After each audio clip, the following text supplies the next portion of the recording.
बुद्ध का एक शिष्य बुद्ध के संदिग्ध में 6 वर्षों से था। वो एक दिन महात्मा बुद्ध के पास आया और बुद्ध से कहा, हे बुद्ध, मुझे आपके पास रहे 6 साल हो गए। मेरे बाद कितने शिष्य आए, उन्हें आपने इस बीच किसी न किसी को एक दिशा में ज्ञान देने के लिए भेजा, लेकिन मुझे अभी तक नहीं भेजा। क्या मुझे अभी तक बुद्धत्व प्राप्त नहीं हुआ? बुद्ध मुस्कुराए और बोले, तो तुम्हें खुद समझना होगा कि तुम्हें बुद्धत्व प्राप्त हुआ है या नहीं। शिष्य बोला, हे बुद्ध, आपने मुझे इन 6 सालों में जो भी उपदेश दिया, मुझे वो सब याद है। आपकी बताई एक एक बात मुझे याद है।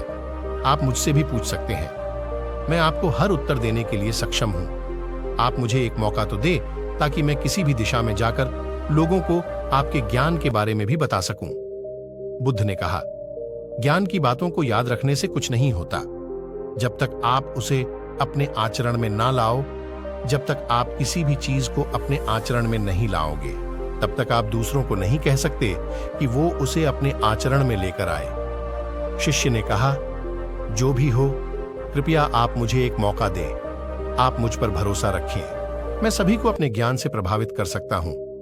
मैं लोगों को ऐसी बातें बता सकता हूं जिससे उनके जीवन में शांति आएगी और वो शांतिपूर्ण अपना जीवन जी सकेंगे। बुद्ध ने कहा, अभी तुम तैयार नहीं हो। जब तुम तैयार हो जाओगे, मैं तुम्हें खुद सही मार्ग पर जाने के लिए कहूंगा। शिष्य ने कहा, क्यों बुद्ध, आपने मुझे इन 6 वर्षों में इतना भी ज्ञान नहीं दिया जिससे मैं लोगों को प्रभावित कर सकूं।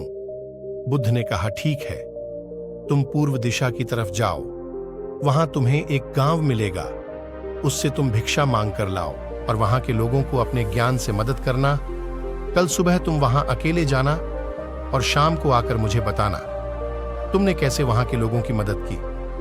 वह शिष्य ये सब सुनकर बेहद खुश हो गया और बुद्ध का आशीर्वाद लेकर चला गया। और वह रात भर ज्ञान समेटता रहा और मन ही मन सोच रहा था कि मैं कल ऐसे ज्ञान की छाप छोड़ूंगा कि वहां के लोगों के साथ बुद्ध भी मुझसे प्रभावित हो जाएंगे। सुबह उठकर ओ महात्मा, बुद्ध को प्रणाम करने गया। उन्हें प्रणाम कर वह पूर्व की तरफ निकल गया। शाम को जब वह वापस आया तो बुद्ध ने देखा कि उस शिष्य के माथे पर चोट लगी है और खून बह रहा है। बुद्ध ने उसे पट्टी की और पूछा, तुम्हें यह चोट कैसे लगी? शिष्य ने कहा कि बुद्धि, वहां के लोग बेहद दुष्ट हैं, उन्हें जरा भी बुद्धि नहीं है। मैं उस गांव में भिक्षा लेने गया, पर किसी ने मुझे भिक्षा नहीं दी। सब मुझे गालियां दे रहे थे। एक व्यक्ति ने तो मुझे भी भिक्षा तो दी, लेकिन नीचे फेंक कर और कहा, इसे उठा लो। मैंने उन्हें काफी समझाया, लेकिन वह मेरी बात सुनने को तैयार ही नहीं थे। उल्टा उन्होंने मेरे साथ हाथापाई की, जिससे मुझे चोट लग गई। हे बुद्धाप, मुझे दूसरी जगह भेजें जहां के लोगों में बुद्धि हो, इस तरह ना हो। बुद्ध उसकी बात सुनकर मुस्कुराए और बोले कि अगर तुम्हें दूसरे गांव में भी ऐसे ही लोग मिले तब तुम क्या करोगे? शिष्य ने कहा, हे बुद्ध, ऐसे लोगों को कोई ज्ञान नहीं दे सकता। वह लोग अज्ञानी हैं, उन्हें कौन समझाए? बुद्ध ने कहा, वह लोग अज्ञानी नहीं बल्कि ज्ञानी है। उनके पास बहुत बुद्धि है, परंतु उनके पास खुद का ज्ञान है। अब अगर तुम किसी दूसरे के ज्ञान को चोट पहुंचाओगे तो वह कुछ तो कहेंगे ही तुम्हें। ऐसे लोग हर जगह मिलेंगे, तब तुम अपना ज्ञान उन्हें कैसे दोगे? बुद्ध ने शिष्य को कहा कि आज तुम आराम करो, कल शाम को मेरे पास आना। शिष्य बुद्ध को प्रणाम करके चला गया। अगली शाम जब वह वापस बुद्ध के पास आया, तब वहां एक और बुद्ध का शिष्य मौजूद था। उनके हाथ में चोट लगी हुई थी। बुद्ध ने उस शिष्य के हाथ पर चोट देख उस पर पट्टी की और उस शिष्य से पूछा कि तुम्हें यह चोट कैसे लगी? शिष्य ने कहा, हे बुद्ध, आपने पूर्व के एक गांव में मुझे जाने के लिए कहा था, वही मुझे यह चोट लगी। बुद्ध ने कहा, वहां तुम्हारे साथ क्या क्या हुआ तुम मुझे बताओ। शिष्य ने कहा, हे बुद्ध, वहां पर मैंने सबसे भिक्षा मांगी, लेकिन किसी ने मुझे भिक्षा नहीं दी। एक व्यक्ति जिसने भिक्षा दी थी, उसने भी वह मुझे जमीन पर फेंक कर दी और कहा, उसे उठा लो। मैंने चुपचाप उसे उठाकर अपने पात्र में रख लिया और उसे कल्याण का आशीर्वाद दिया। तब उस व्यक्ति ने मुझसे कहा, आप बड़े ही अजीब व्यक्ति हो। मैं आपका अपमान कर रहा हूं और आप मुझे आशीर्वाद दे रहे हैं। मैंने उनसे कहा कि आप धनी हैं, आपने मुझे दान दिया है, इसलिए मैं आपको आशीर्वाद दे रहा हूं। फिर वहां से मैं आगे गया तो कुछ लोगों ने मुझे वहां से जाने के लिए कहा। उन्होंने मुझे कुछ अपशब्द कहे और मुझ पर कुछ पत्थर फेंके, जिससे मुझे चोट लग गई। जब मैं वापस आ रहा था तब मैंने एक मां को रोते हुए देखा। वह अपने बीमार बच्चे को लेकर चिंतित थी। मैं तुरंत जंगल से जाकर उसके लिए जड़ी बूटी ले आया, लेकिन वहां के लोग मुझे जड़ी बूटी देने नहीं दे रहे थे।